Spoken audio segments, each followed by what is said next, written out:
Hi, friends. Good afternoon. It is 2:42 p.m. here in New York City. We're in Eastern Standard Time, and I'm just coming on for a few minutes. I am going to be reading, so I'm going to be doing reading sprints from now until 3 o'clock.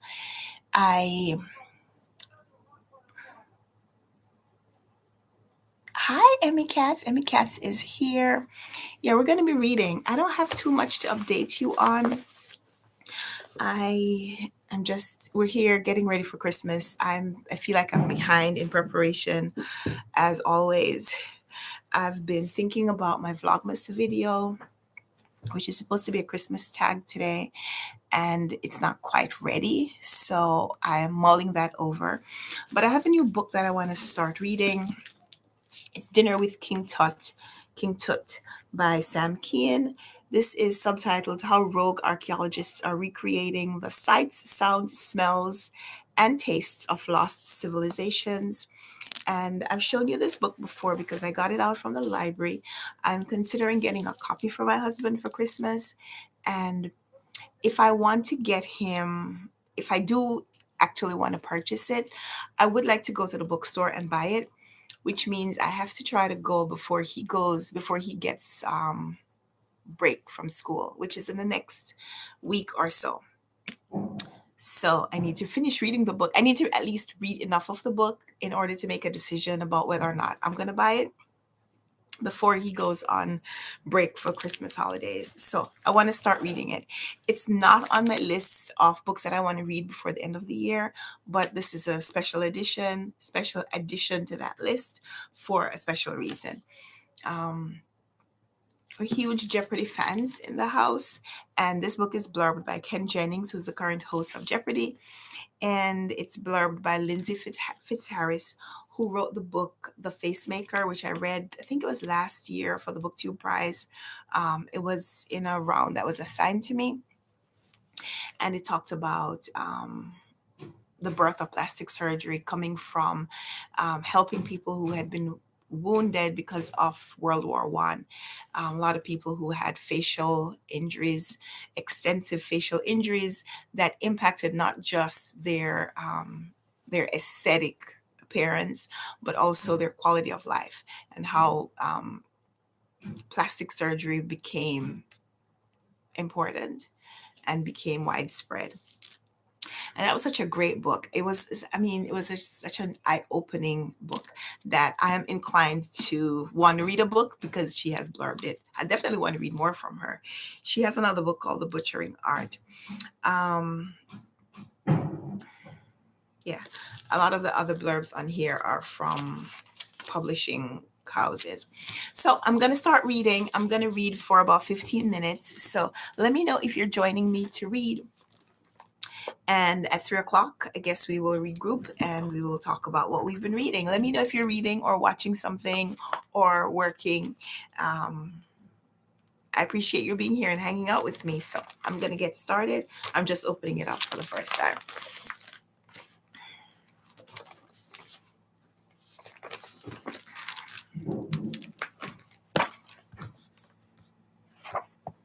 It's good to see you, Emmy Katz.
Okay, Emmy Cats, I see your message.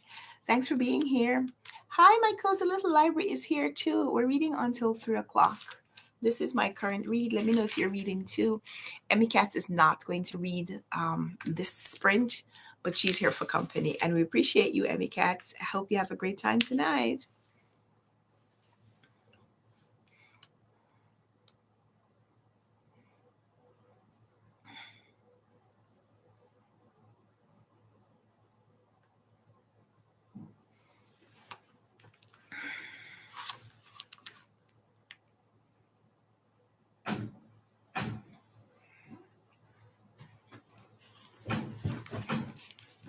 My cozy little library is working on her hair. I love it.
Can I share something with you? As the saying goes, it doesn't matter how well you eat for 11 months of the year if you don't eat at all during the 12th. So it's comparing your present circumstances with your history. I like that.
Oh, wow.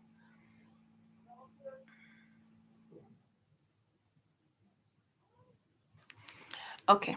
So I'm a little early, but I just need to tell you something.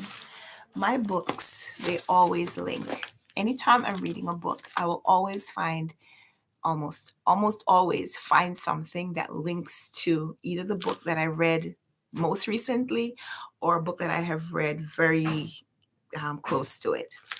I'm going to tell you at 3 o'clock.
Okay, so I'm at page 20 and I'm gonna stop here just because um, I will come back to it. I will come back to my reading, but I wanted to share with you. So a couple of days ago, let me get the book. Let me get the book. I don't have it here.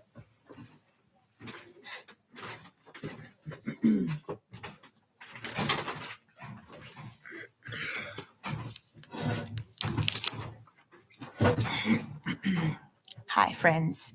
I'm seeing in my messages that the chat was disconnected, so I hope you can hear me because it says it has successfully reconnected.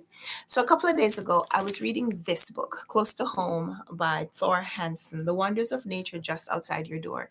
And in this one, the author is a conservation biologist, and he writes about nature. But specifically in this book, he talks about um, exploring and appreciating the nature that is right outside your backyard, like right in your backyard, right outside your home, very close to where you live or the space that you occupy. So, in this book, he mentions Charles Darwin, that Charles Darwin is probably best known for exploring far away. Did he go to the Galapagos Islands? Is that where Charles Darwin went to do his exploration? And so we know him for that. We um, his big journey is the thing that is most talked about. But after he came back home, he spent several decades doing conducting his research in his home space. He did a lot of his exploration, his observation of nature was done right in his backyard. And I didn't know that until I read it in this book because I haven't really read much about Charles Darwin in my adult life. When I was very young, I read a book about his exploration, and I think I've relied on that knowledge ever since. But this book, because this author was highlighting a lot of people who have talked about staying home and appreciating home. And I had to tell you, it made me kind of emotional because I don't live close to my home where I grew up. But yeah, I don't know that I would have it otherwise. But that's another story for a different time. Anyway, in this book, he mentions Charles Darwin and his backyard exploration that led to a lot of his findings, but that we don't necessarily talk about when we mention um, his scientific observations. But I started reading this book, Dinner with King Tut by Sam Keen, and on page, how far did I get into the book before he mentions it? Page 15, which is not really page 15 because the book starts with some introductory notes. So he gives us a 3-page, is it called an introduction? 5-page, okay. So it's longer than I thought. I guess I did more reading than I thought I did. So the introduction, it starts with an introduction, which is 1, 2, 3. There's a page in here, 4, 5. And then on page 9, we get an opening statement, which is more like a thesis of this section, and it's Africa, 75,000 years ago, and the author is comparing what Africa looked like or how Africa operated 75 years ago versus how we operate across the globe for the most part now. And that was just one page. And then he starts with his story. And so the story starts on page 11. And by page 15 is where he says,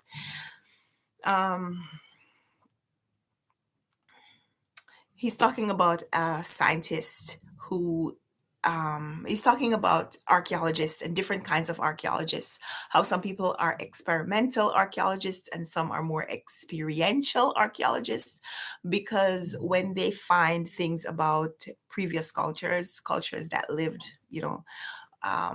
some time ago, instead of just seeing what's there, they will try to experience it themselves, try to put themselves like in the place to have similar experiences, to just maybe more fully understand what was going on in that culture and with that cultural practice.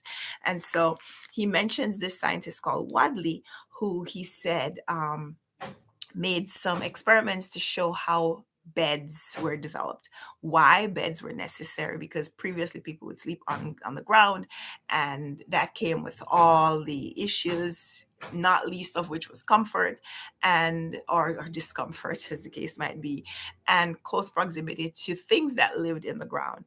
So he mentions this scientist named Wadley, who wrote about her experiments about creating or crafting a bed based on what she had seen in her archaeological dig. And he says, sadly, Wadley's experiments never made it into the scientific literature. When she submitted a paper about the discovery of the world's oldest bed, the editors loved all the traditional archaeology, the digging through dirt stuff, but they refused to include her experiments on the recreated bedding or the assuring, even as informal observations. And here's a sentence that just made me chuckle. This sort of snobbery would have offended the likes of Charles Darwin, who ran many such casual experiments in his backyard, experiments that often sparked future research. It's the same like, and if I hadn't just read this book 2 days ago, would I have taken note of this sentence the same way? Yeah.